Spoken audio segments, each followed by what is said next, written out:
ओम शांति। प्रातः क्लास चल रहा था 12/7/64।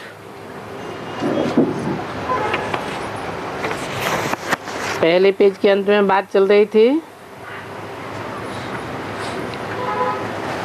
कि बच्चे निरंतर मुझे याद करो, क्योंकि मेरे से ही तुमको बहुत सुख मिलता है और आगे भी मिलना है।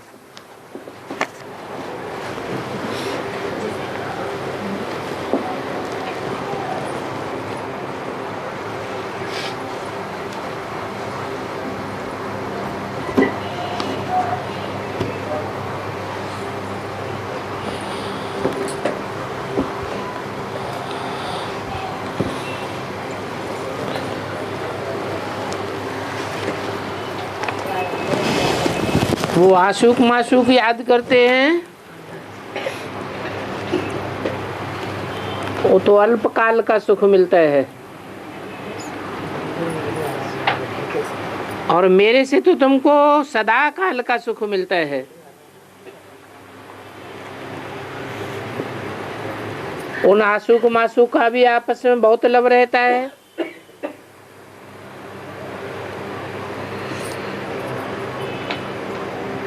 बारह 7/64 की वाणी का दूसरा पेज। ये फिर है बेहद के बाप से बेहद का लब।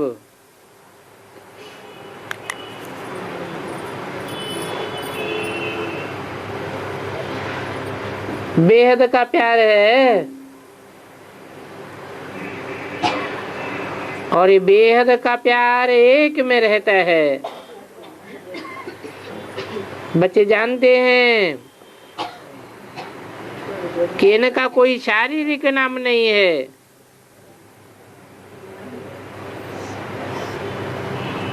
इनकी आत्मा का ही नाम है शिव। कहते भी हैं मेरी बिंदी का नाम शिव है।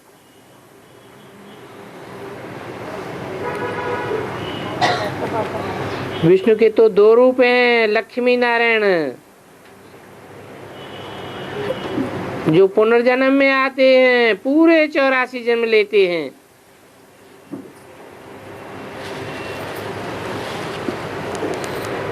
बाकी 4 भुजा वाले कोई मनुष्य नहीं होते हैं।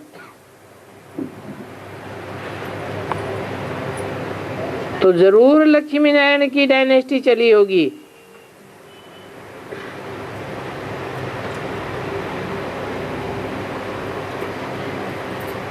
सत्युग आदि में लक्ष्मी नारायण का राज्य होगा तो जरूर उनकी प्रजा भी होगी।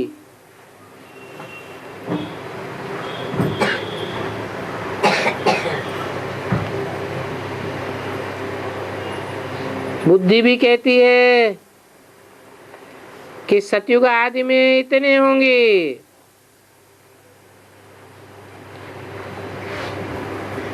कितने होंगे? सत्युग आदि में कितने होंगे?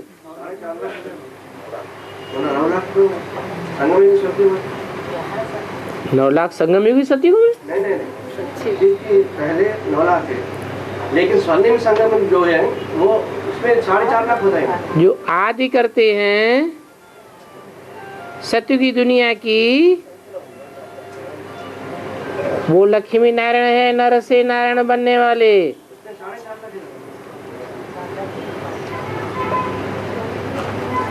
तो जरूर उनकी प्रजा भी होगी।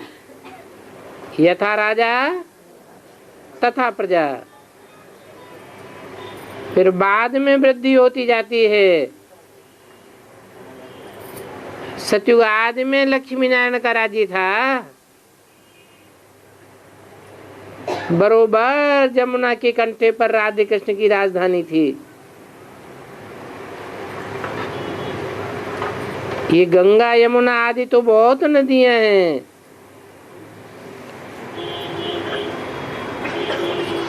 नदियों के किनारे रहते हैं ना।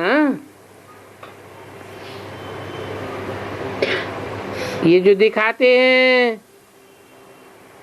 सागर में द्वारिका डूबी। ऐसी ऐसी बातें आदि जो दिखाते हैं, ऐसी कोई बात नहीं है। और न कोई सागर के किनारे देवताओं के गांव होते हैं।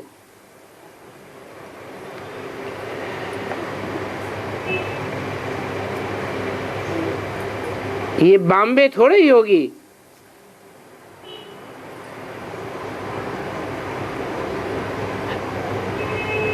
फिर बॉम्बे आदि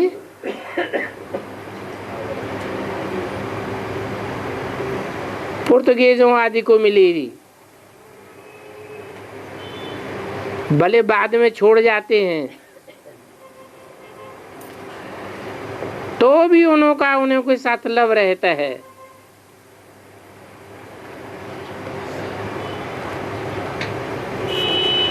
अंग्रेज आदि गए हैं तो भी देखो हिंदुस्तान को मदद देते रहते हैं। ये अफ्रीका भी ब्रिटिश की है।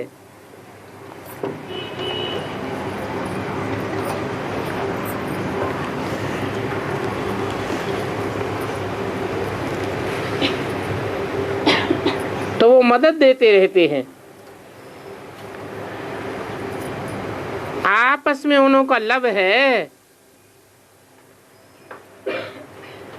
क्योंकि पहले तो बहुत माल ले गए हैं। पहले वो लोग यहाँ संभाल करते थे, कितनी दुकानदारी करते थे, बहुत कमाई करते थे। तो अब मदद भी दे रहे हैं। सीलोन में कहते हैं सीलानी होंगे।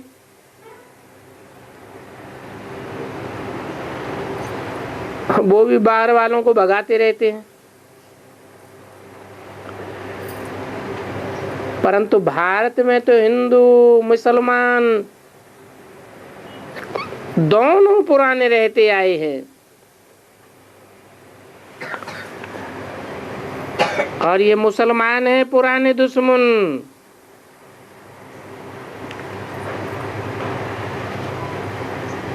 अब उन्हों को कौन भगावेगा?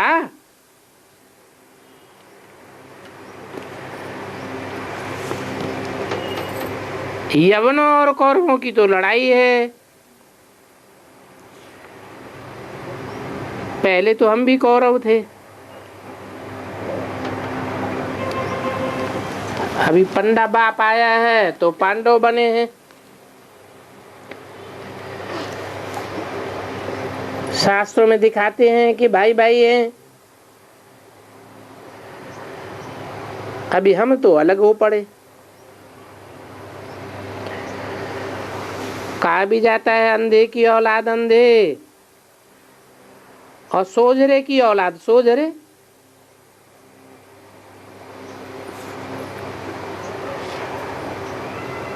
अब ये बात तुम्हारी बुद्धि में है कि हम सोझरे कैसे हैं और वो अंधे कैसे हैं। तुम्हारा मोस्ट बिलीव्ड गॉड फादर है, उनका मोस्ट बिलीव्ड है, मोस्ट बिलीव्ड बाप है और उनका कौरवों का उनका मोस्ट बिलीव्ड है। बड़े बड़े धृतराष्ट्र, टाटा बिरला आदि जो सारी संपत्ति को धर बैठे हैं।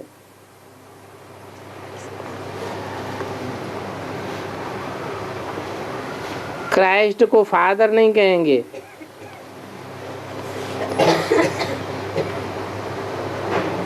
जानते हैं क्राइस्ट मैसेंजर है।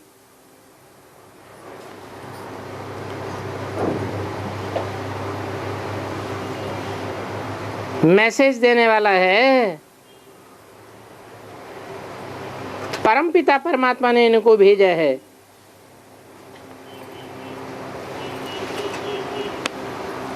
और ये आते हैं निराकारी दुनिया से।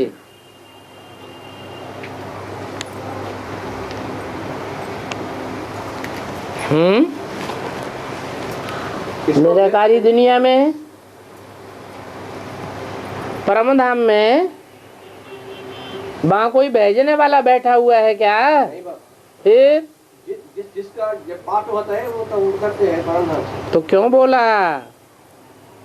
परमपिता परमात्मा ने इनको भेजा है। इनको माने किनको भेजा? ये क्राइस्ट आदि धर्म पिताओं को कब भेजा? वो द्वापर में द्वापर भेजने के लिए परमपिता परमात्मा बैठा हुआ निराकारी दुनिया में। संगम की बात है। हाँ, संगम युग में जब तुम परम धाम को इस सृष्टि पर उतार लेते हो तो उस समय प्रैक्टिकल में गॉड फादर भी वहाँ होते हैं निराकारी स्टेज में।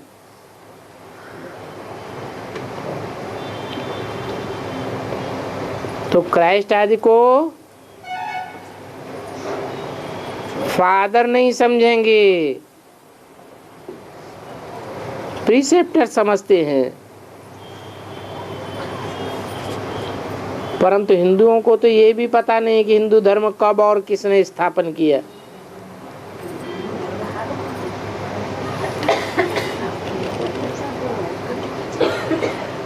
और हिंदू धर्म तो है भी नहीं। आदि सनातन देवी देवता धर्म तो है।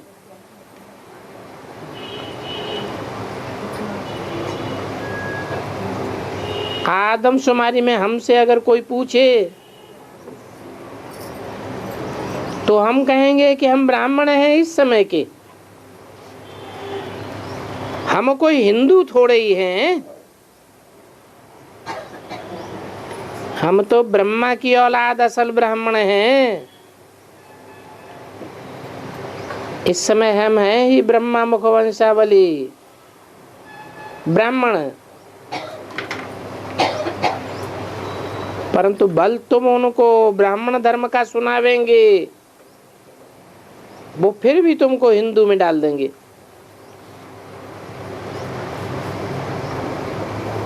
और स्वर्ग में तो आदमशुमारी होती ही नहीं है, क्योंकि वहां है ही एक देवी देवता धर्म, तो पूछने की दरकार ही नहीं है। यहाँ तो बहुत धर्म है, इसलिए पूछते हैं कि तुम किस धर्म के हो। तो ये सब बातें बाप बैठ समझाते हैं।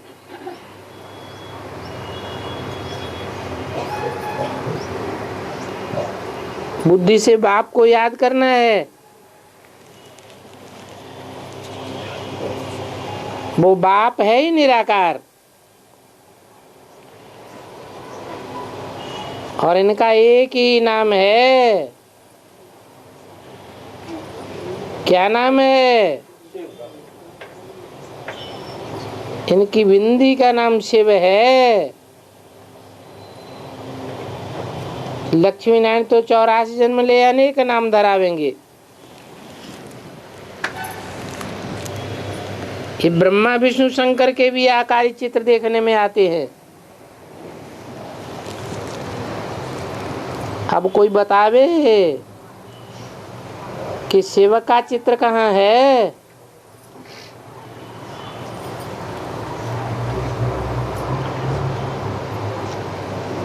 ज्योति बिंदु का तो चित्र खींचा भी नहीं जा सकता। ये भी समझते हैं कि ये भगवान है। एक को भगवान समझ करके फिर दूसरे तीसरे को भगवान कहना कितनी बड़ी मूर्खता है। हम तो अपन को भगवान कहला ही नहीं सकते। आत्माएं तो पुनर्जन्म लेती हैं, ऐसे तो नहीं है कि बाप भी पुनर्जन्म लेते हैं।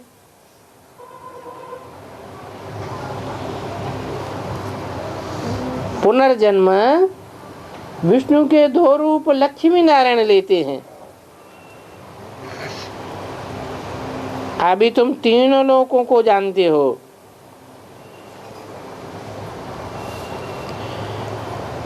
इसलिए तुम्हारा त्रिलोकीनाथ नाम है।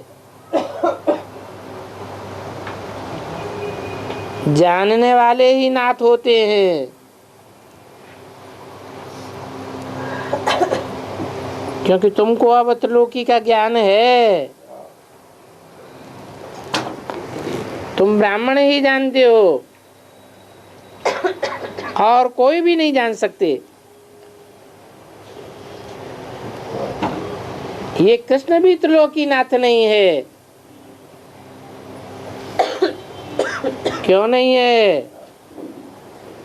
कृष्ण तो पहला राजकुमार है। क्योंकि वहां तो ज्ञान ही नहीं रहता है। ये ज्ञान तुमको सिर्फ यहाँ संगम में मिलता है, इसलिए तुम्हारा नाम बाला है। दिलवाड़ा मंदिर में आदिदेव, आदि देवी, शिव बाबा और तुम बच्चे बैठे हो।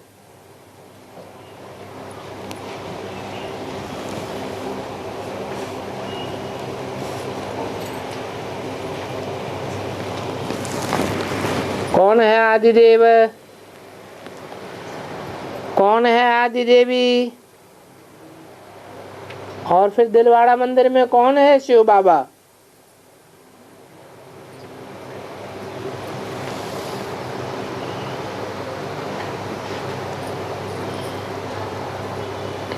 हमारी देव पुरुष पुराना चंद्र में तुम्हारा ही यादगार है,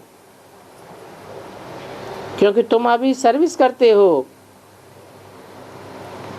और बाप आते हैं पतितों को पावन बनाने। तो पावन बनाने के लिए तुम बच्चों की मदद लेते हैं। तुम मदद देते हो, जिसकी एवज में तुमको स्वर्ग का मालिक बनाते हैं। बाप कहते हैं जो जो बच्चे मेरा मददगार बनते हैं उन्हों को मैं जानता हूं।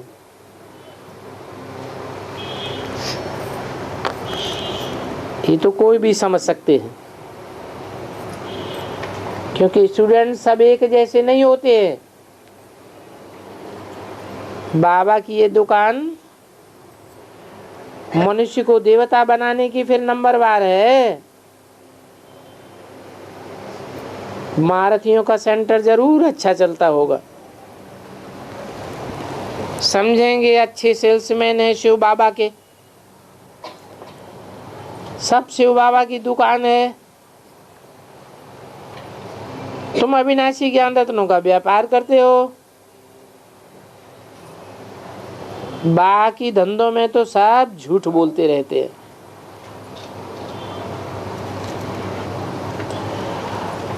उन्हों की फिर देखो महिमा कितनी है। वो अपन को ईश्वर कहते हैं, तो वो इमिटेशन ईश्वर की कितनी भारी महिमा कर देते हैं। 12/7/1964 की वाणी का 3रा पेज। और ये देखो रियल ईश्वर है, जिसको कोर्टों में कोई जानते हैं। बॉम्बे में एक चिन्मयानंद हैं जो गीता सुनाते हैं।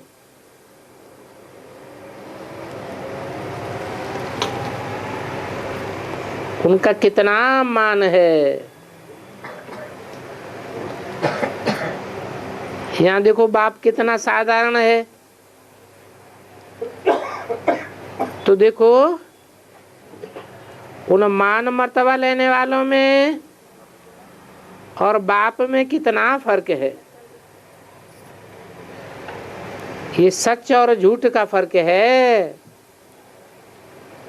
सच बताने वाला तो एक ही बाप है, बाकी तो सब झूठ ही झूठ हैं।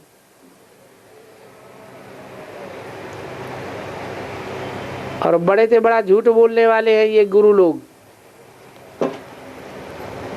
मनुष्य समझते हैं गुरु करने से हमारी सदगति होगी। बाबा कहते हैं ये गुरु लोग तो तुम्हारी दुर्गति करते हैं।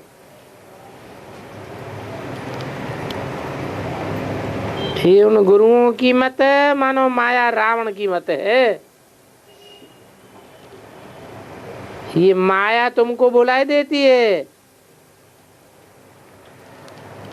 जो कह देते हैं तुम्हारा बाप ठीक कर भीतर सब में है।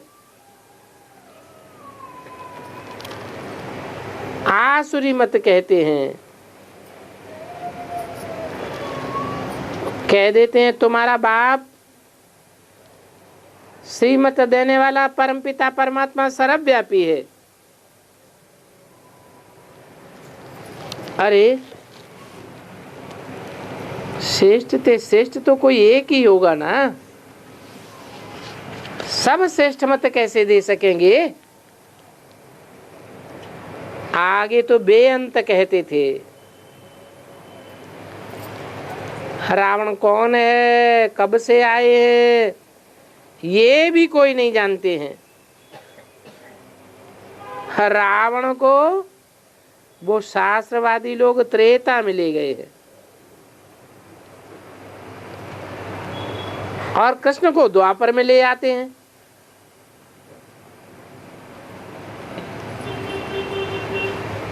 सत्य को तो जैसे जानते ही नहीं है। तो त्रेता से रावण का बुत बनाते आते होंगे।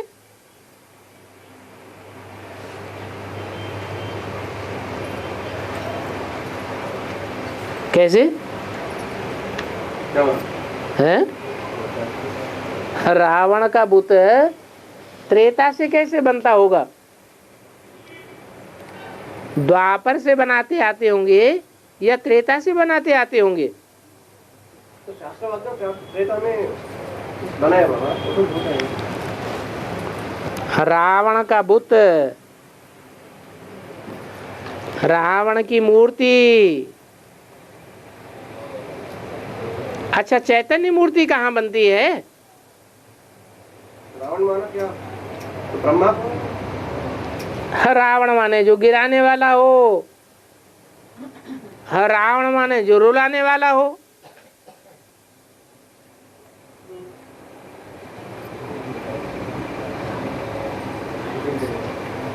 है माना चंद्रवंश में तो ब्रह्मा के माना त्रेता में तो चंद्रवंश शुरू होता है ना बाबा।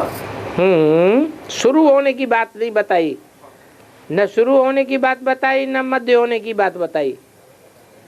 सिर्फ ये बताया कि त्रेता से रावण का बुत बनाते आते हैं। हाँ जी,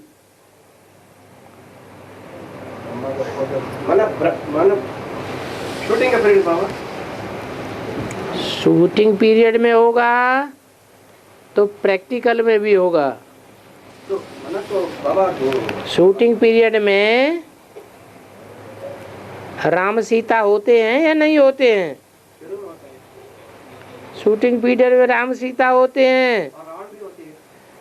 तो रावण शूटिंग के त्रेता के आदि में होते हैं या अंत में होते हैं?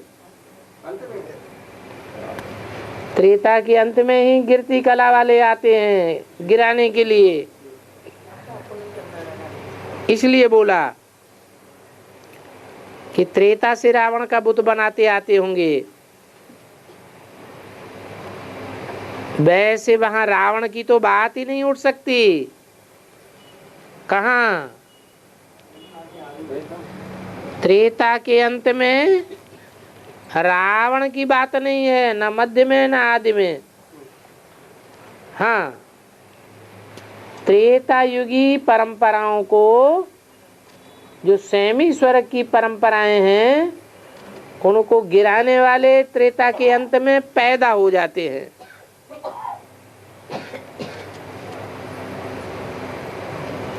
त्रेता की 3 सीढ़ियां कटी हुई है ना।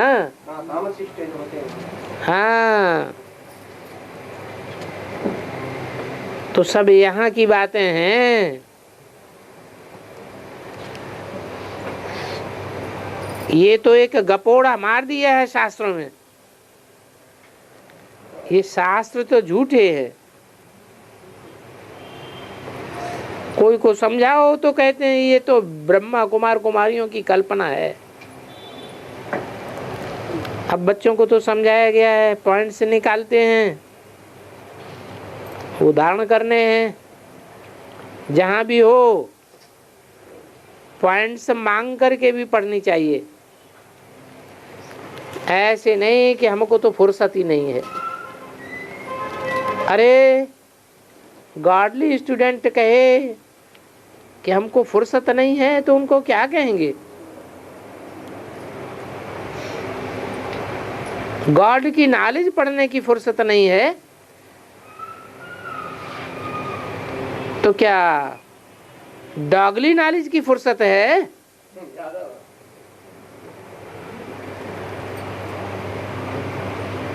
जहां भी हो पॉइंट्स जरूर धारण करना चाहिए। धारणा कोई को कैसे करा सकेंगे? इतनी अथाह पॉइंट्स निकलती है तो अगर मुरली नहीं सुनेंगे अथवा नहीं पढ़ेंगे तो धारण कैसे करेंगे? ये तो एजुकेशन है। पढ़ाने वाला सुप्रीम टीचर एक है। अगर मुरली ही नहीं सुनेंगे तो पॉइंट सुनाए कैसे सकेंगे? ये तो बच्चे समझाते हैं, खुद भी समझते हैं। बाप जन्म मरण रहते हैं, वो तो पुनर्जन्म नहीं लेते हैं, परंतु फिर भी इनकी जयंती मनाते हैं।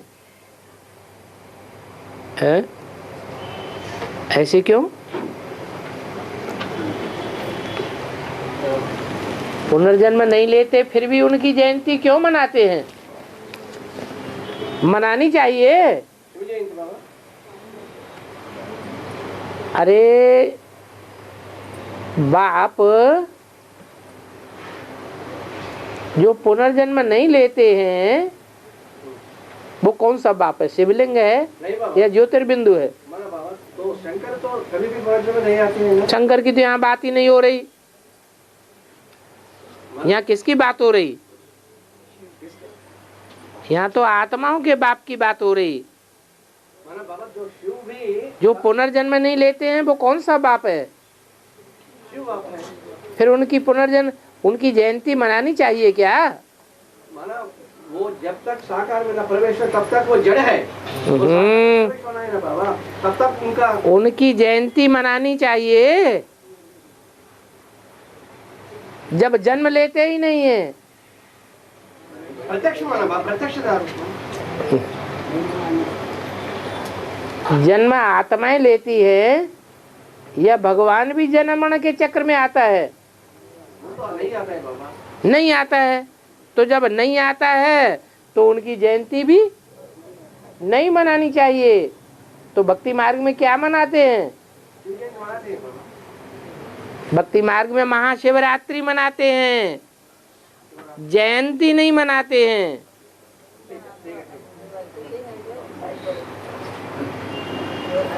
परंतु तुम बच्चे जयंती मनाते हो। ब्राह्मण जयंती मनाते हैं या भक्ति मार्ग वाले जयंती मनाते हैं? ब्राह्मण लोग मनाते हैं क्योंकि जानते ही नहीं। भक्ति मार्ग में तो फिर भी सच्चाई है। क्या सच्चाई है? कि शिव पुनर्जन्म में नहीं आते हैं, इसलिए उनकी महाशिवरात्रि मनाते हैं। गहरी थी गहरी, महान ते महान रात्रि, अज्ञान की रात्रि जब सारी दुनिया में फैलती है, दुनिया के लोग भी नहीं जानते भगवान को। तथाकथित ब्रह्मा कुमार कुमारी भी नहीं जानते भगवान को। और जो जानने का दम भरते हैं एडवांस पार्टी वाले, वो भी भगवान के स्वरूप पर घड़ी घड़ी निश्चय बुद्धि होते रहते हैं।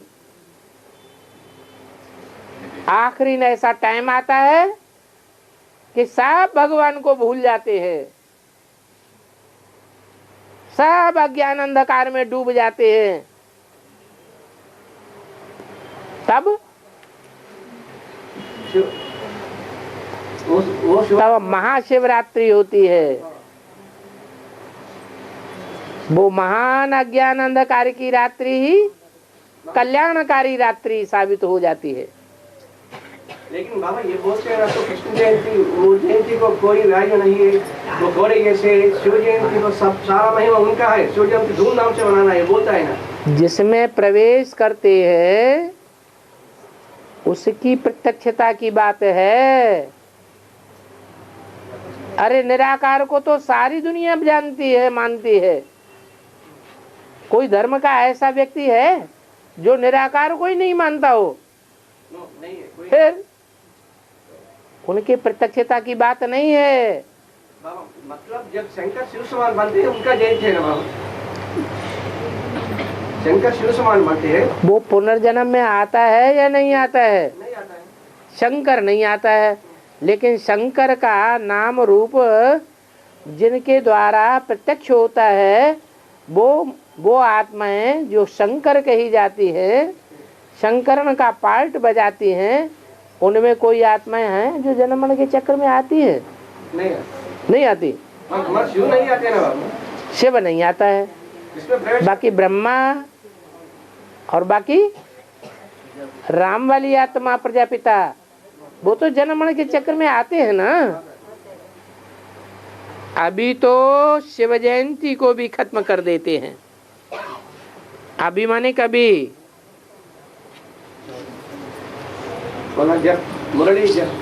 64 में उसकी भी कोई छुट्टी नहीं मनाते थे 64 में। तो अब कौन बतावेगा कि शिव का जन्म कैसे हुआ और जन्म कैसा हुआ, क्या किया होगा जो जन्म हुआ। जैसे लौकिक दुनिया में बच्चे का जन्म होता है तो सारी दुनिया के बीच प्रत्यक्ष हो जाता है। कोई नहीं कह सकता कि बच्चा पैदा नहीं हुआ, सबको मानना पड़ता है कि बच्चा पैदा हुआ। इसका मतलब प्रत्यक्ष होना। तो प्रत्यक्ष होने का मतलब है बेहद के जन्म में। गीता में कृष्ण का नाम डाल दिया है, परंतु उसी रूप में तो आ ही नहीं सकता। कौन?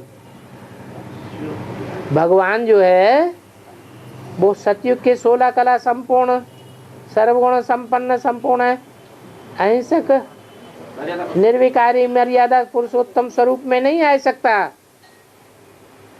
कृष्ण को तो बैकुंठ नाथ कहेंगे, उनको त्रिलोकी नाथ नहीं कहेंगे।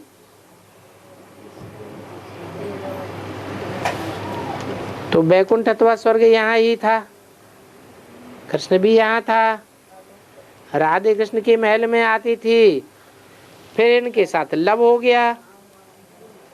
ऐसे नहीं राधे कृष्ण एक ही माँ बाप के बच्चे थे, नहीं। राधे कृष्ण कोई माँ बाप के एक के बच्चे नहीं थे, अर्थात भाई बहन नहीं थे। दोनों अलग अलग अपनी अपनी राजधानी में थे। कहाँ की बात? संगम युग में तो 2 राजधानियां होने की बात ही नहीं है। सूर्यवंशी चंद्रवंशी 2 कुलों की बात है। सतयुग में भी 2 राजधानियां नहीं होती है। बच्चों ने साक्षात्कार किया है कैसे स्वयंवर होते हैं।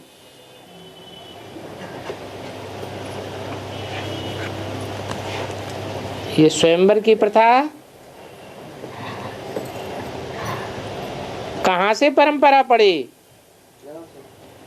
संगम युग से ये परंपरा पड़ी। सतयुग में तो कोई भी जश्न मनाया ही नहीं जाता है।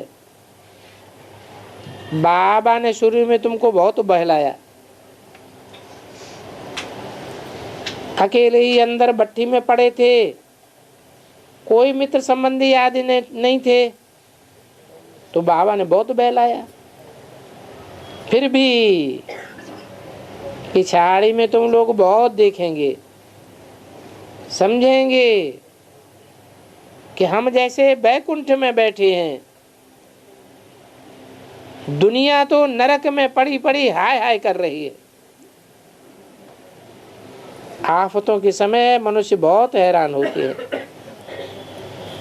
इनको कहा जाता है खूनी नहा खेल। दुनिया नहीं जानती है, ऐसे भी नहीं कौरव गवर्नमेंट कोई मत लेगी, इनको तो विनाश होना है। तुम अविनाशी बाप से अविनाशी पद पाए लेते हो, भले प्रजा में आए तो भी अहो सौभाग्य। वहां सुख ही सुख है, दुख का नाम निशान नहीं। अभी बाप पढ़ाने आए हैं तो पढ़ना चाहिए, बल काम है, अच्छा काम काट दे, दिल यार दे, बुद्धि योग बाप के साथ लगा रहे। गृहस्थ व्यवहार में रहते हुए याद उनको करना है। अरे बाप स्वर्ग का मालिक बनाते हैं तो क्या कोई कम बात समझते हो? 21 जन्म राजा ही करते हो, वहां कोई भी फिक्र की बात नहीं रहेगी। यहाँ तो देखो मनुष्य कितना फिक्र में रहते रहे, वहां फिक्र होता ही नहीं। तुम कहाँ प्रारब्ध भोगते हो, कैसी प्रारब्ध भोगते हो, दुनिया तो नहीं जानती। और वहां तो ये भी पता नहीं पड़ता है कि हम पूर्व जन्म की प्रारब्ध भोगते हैं। ये नॉलेज तुमको अभी है कि हम अविनाशी बाप से वर्षा ले रहे हैं, फिर ऑटोमेटिकली हम राजधानी का वर्षा लेते हैं। ऐसे नहीं कि दान पुण्य से हम राजा बनेंगे, नहीं। कैसे बनेंगे? हैं?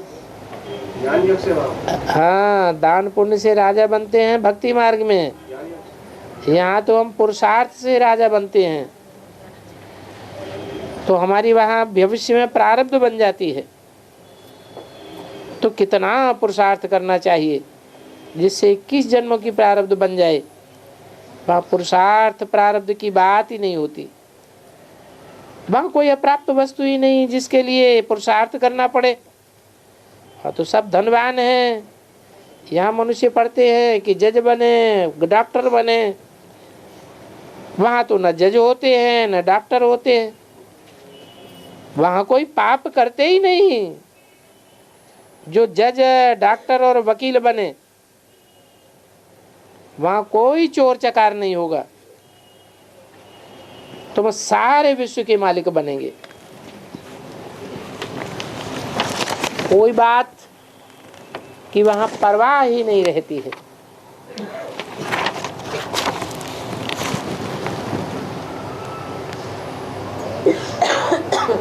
अन्न आदि पर कोई भी पैसे नहीं लगते हैं। 12/7/64 की वाणी का चौथा पेज।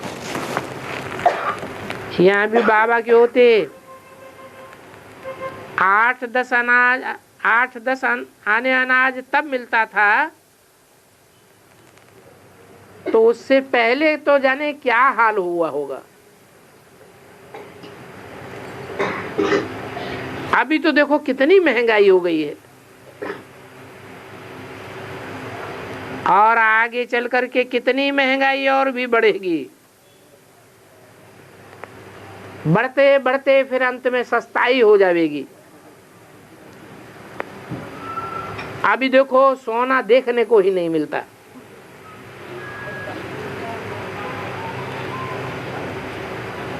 और गवर्नमेंट को तो सोना चाहिए।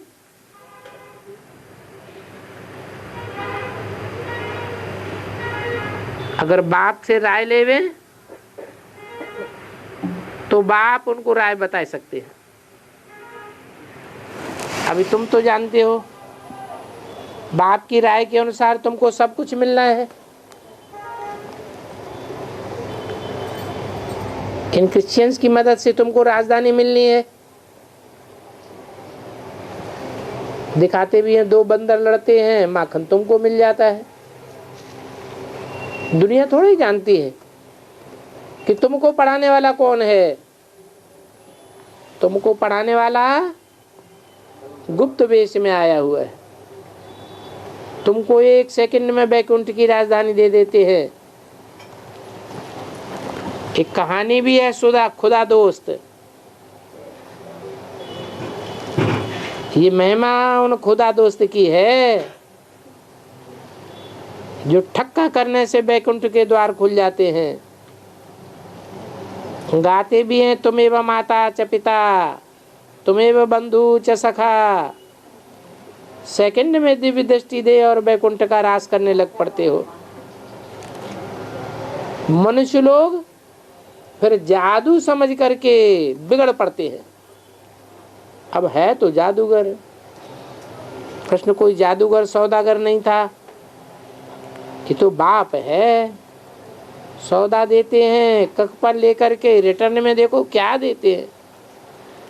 अभी तो तुमको सब कुछ छोड़ना है। करनी घोर को सब कुछ दे देते हैं ना। अभी तुम सब मरने वाले हो।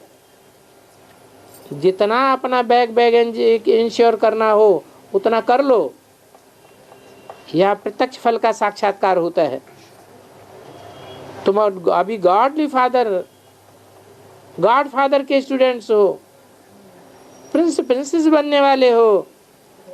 शिव बाबा कहते हैं, मैं तुम बच्चों के सामने अभी बैठा हूं और हूं भी निराकार। ये शरीर लोन लिया है। तुम आत्मा भी नंगे आए थे, अभी फिर से मैं लेने आया हूं और सबको नंगा ही चलना है। इस शरीर का भान अब छोड़ दो, अपन को आत्मा निश्चय करो। बाप ने समझाया है, आशिक माशूक दुनिया में बहुत थोड़े होते हैं और यहाँ ब्राह्मणों की दुनिया में भी सच्चे आशिक माशूक बहुत थोड़े हैं। ऐसे नहीं ये समझ कर बैठ जाए अच्छा हम कैसे होंगे। अरे मम्मा बाबा कहते हो तो फॉलो करो ना, कौन मना करता है। पेट को तो जरूर 2 रोटी चाहिए। यहाँ तो बैगरी लाइफ में रहना है। ये पुरानी चमड़ी है, अशरीरी होकर के रहना है। ये बातें बड़ी मीठी मीठी हैं, रोज पढ़ाते रहते हैं तो जरूर पॉइंट्स निकलेंगी ना। मुरली तो कहाँ भी पढ़ सकते हो, परंतु बाबा डायरेक्शन भिन्न भिन्न देते रहते हैं। हर एक का कर्म बंधन अपना अपना है। अपना पोता मिल जब बतावे तो बाबा डायरेक्शन दे कि तुम ऐसे ऐसे करो। समझाना भी अलग अलग है, क्योंकि हर एक की बीमारी अलग अलग होती है। कोई को सर्वव्यापी की बीमारी होगी, कोई को नेचर क्योर की बीमारी होगी। अलग अलग बीमारियां होती है ना। हर एक घमंड अपना अपना दिखावेंगे। इसलिए अकेला समझाना ठीक होता है। समझाना है तुम आधा कल्प के रोगी हो।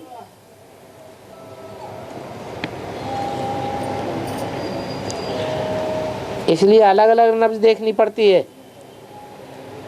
सब के लिए एक ही दवाई नहीं दी जा सकती है। कोई मिलिट्री की सर्विस में है, कोई किस सर्विस में है। अच्छा बच्चे, तुम कोई भी हालत में मुरली का आधार जरूर लो। 7 रोज कभी कोई देते नहीं है। चिट्ठी आए, किसको चिट्ठी लिखी पूछा जाता है। चिट्ठी भी क्यों पढ़ी, क्यों जवाब दिया। तुम तो भट्टी में हो ना। उस पुरानी दुनिया की हवा भी नहीं आनी चाहिए।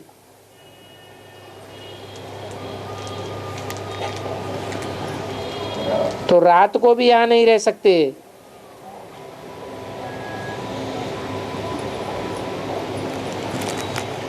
खिलाए पिलाए कोई को यहाँ बैठा सकते हैं, जाकर के रात में अपने स्थान पर रहे। हम कोई भी बाहर वाले को यहाँ रख नहीं सकते। आजकल तो ठगी बहुत है, बदमाश आकर के बैठ जाते हैं। इसलिए बड़ी जांच रखनी पड़ती है। माया नाक से पकड़ लेती है। बाबा समझाते हैं कि मुरली जरूर पढ़ना है। रात्रि का 12 तक गंदा टाइम होता है, शाम को और सवेरे को टाइम अच्छा है। रात को सवेरे सवेरे सो जाओ, फिर 2 बजे उठो। और 2 बजे का टाइम फर्स्ट क्लास टाइम है। उस समय भला मुरली बैठ करके पढ़ो।